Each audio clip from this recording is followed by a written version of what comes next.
Rutherford Issues with Bryan Barrett on FM 101.9 and AM 1450 Murfreesboro, FM 100.5 Smyrna. Listen and watch at WGNSradio.com. Rutherford Issues powered by Middle Tennessee Electric. Our friends at MTE encourage you to take control of your account and energy usage and save some money. The My MTE app. You can track your energy consumption, pay your bill, even report outages right there from your phone. And in case that is a problem throughout tomorrow during the severe weather potential, you'll be able to do that right from your phone. You can also check outages to see where they're clustered. It's a pretty cool thing. You can also do that on their website, mte.com. John Mitchell joins us, Heart of Tennessee chapter of the American Red Cross, their executive director, and you've had a big week this week, John. Yeah, big week. Great week. It was a week to celebrate. Just yesterday, we held our, I think it's 13th annual. I'll have to look to verify that time frame, but our 2025 American Red Cross Heroes Lunch took place at the campus of MTSU, and it was a great success. We highlighted a hero that needs not much explanation as to why she was our hero, and that's Dr. Gloria Bonner.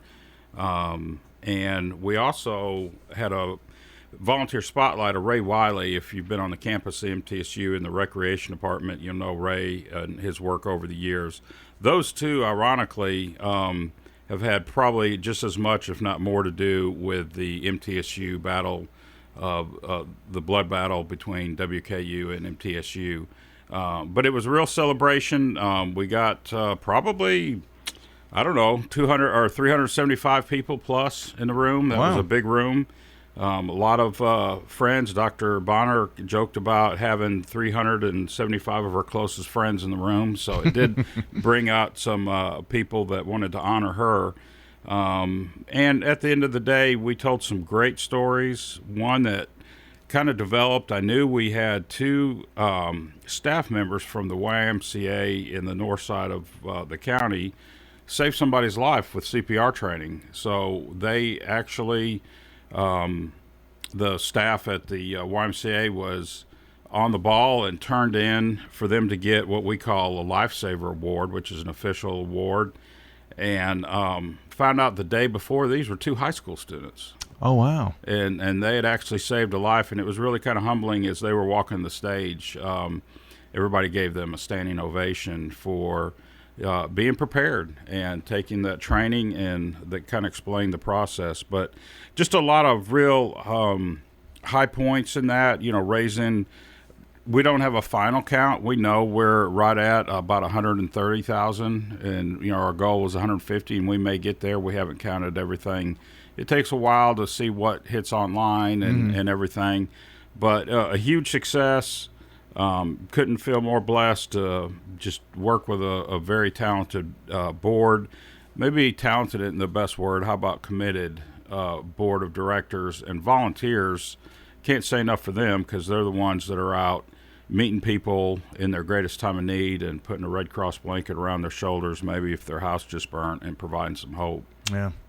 I'm sure when you put on an event like this, there are so many stories that could be told, and so many people highlighted, and that Lifesaver Awards, that is pretty neat. I've been seeing those AEDs popping up at places, and I guess I was at Siegel baseball this week, and I saw they have one attached to the outside of the concession stand there. So, absolutely. I mean, we're seeing our campuses put those life-saving devices all over. Yeah, it's something that I would highly recommend any kind of business, or I've even thought, and you've prompted me to talk to my HOA at the Liberty Station, and make sure we have some through the neighborhood. I took the CPR training, which also covers the AED, just a couple weeks ago at the Red Cross office. And, what you learn is that that's life-sustaining to do, the compressions and the breaths, but it's that AED that can really bring somebody back. You're sustaining their life till the emergency responders get there, but if that's a game changer if you have that on hand.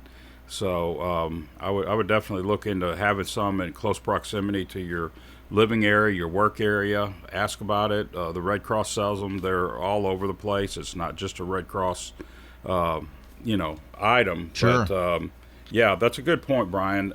You just really can't have enough of those around because you just never know. Embedded in that was one of our board members, Alan Brown, who is Edward Jones financial planner. He's new to our board. Just a year and a half ago, he fell out on a baseball field in a recreation event and was resuscitated through training. So you just never know, and being prepared is the goal. Most certainly. We've got John Mitchell joining us today, Heart of Tennessee chapter of the American Red Cross. And I know your event was a huge success. It also takes great community partners, businesses here in our community, and there were many that helped you with this event this year. Yeah, and I don't know if I'll get to mention all of them, but definitely need to start with our lead title sponsor. That's $20,000 that Nissan provides for us and provides a really solid platform for us to start raising money. Ascend Federal Credit Union is our presenting sponsor at the $10,000 level. And then we have four at the $5,000 level that need to be recognized, and that's Smyrna Ready Mix, Ascension St. Thomas, Murfreesboro Medical Clinic, and Middle Tennessee Electric. I may not be able to mention it. We had various others that helped at the $2,500 level, and some people purchased a table at $1,000, and that helped get us over that 100,000 mark for sponsorships. And it is a fundraising event, so Sure. there is a call to action. Gordon Ferguson, the CEO of Ascension St. Thomas, made the challenge, and if people had already given, they weren't really pressed to give again unless they wanted to. But there were some people in the room that heard some stories, and it was their first opportunity to give. And once we count that, we'll be able to, really give you a total. But we can early say right now, in all aspects, it was a great success. It was very uplifting, and just can't say enough thank you to the philanthropy committee, the board, and our community partners, especially all of our sponsors. John, this is, you said about 13 of the Heroes Luncheons, I think, so far? Yeah. And that's another thing I'd like to mention. The leadership at the Red Cross, people that was there before me, they started this event, and it has a lot of good history. And so when you do events like this, you have to recognize the fact that you're kind of standing on other people's shoulders, other board members. Bart Walker, he was a former board member. Chris Massaro with MTSU Athletics is a former board member. So, even though they may not be serving on the board, they're still committed. They're still willing to help. And we've got a great group of people that have an affinity for the Red Cross, and we greatly appreciate them. Well, unfortunately, some of the work of the Red Cross occurs around disasters and things of that nature that keeps folks busy. And we have here in our area and across the Southeast tomorrow pretty high risk for severe storms like we haven't seen in a few years. So I hope you're not busy, but you very well may. Well, we were talking about it before the event, and this morning Jonathan Taylor's our disaster program manager, and he's already making plans to be at the state emergency command center tonight. We just have to be very proactive in being ready, and then again, that's what our Red Cross volunteers do. They know to be on standby. Hopefully we don't have to provide a shelter or something, but if we do, that's the core of the Red Cross that I don't need to make sure is not mentioned. It is when someone says, I've got a little extra time or I've got a skill set, they go through our portal and become an official Red Cross volunteer. And, that 90% of everything we do is through volunteerism. So we can't thank our volunteers enough because they're the real heroes in this. The wide-ranging things that you all do there, from critical CPR training and things of that nature, to responding to disasters, to even, notifying military of important notifications, family things, and all. It's just amazing all the different areas that the Red Cross covers. It is, and it's somewhat challenging. If Yes. you are asked to go give 5 minutes presentation on the Red Cross, and you start opening up different programs and talking about them, and you can't go into great depth. But for the volunteer component, I will say this: the opportunities are great, the selection, the diversity of things you can do, but there is a real opportunity for you to pick something that works for your schedule.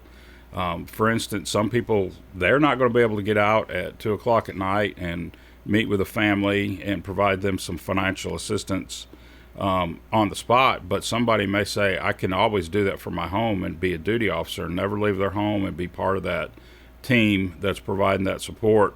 Or maybe somebody wants to come and be a biomed ambassador and just help check people in at blood drives. So I just challenge you to look into it and, get started at your pace, at your timing. And one thing that I can promote, Brian, a good entry point, April the 26th, I'll send you some information that you can put on the website, but we will have one of the 3 Sound the Alarm Save a Life events that we do on a regular basis. It's a smoke alarm install.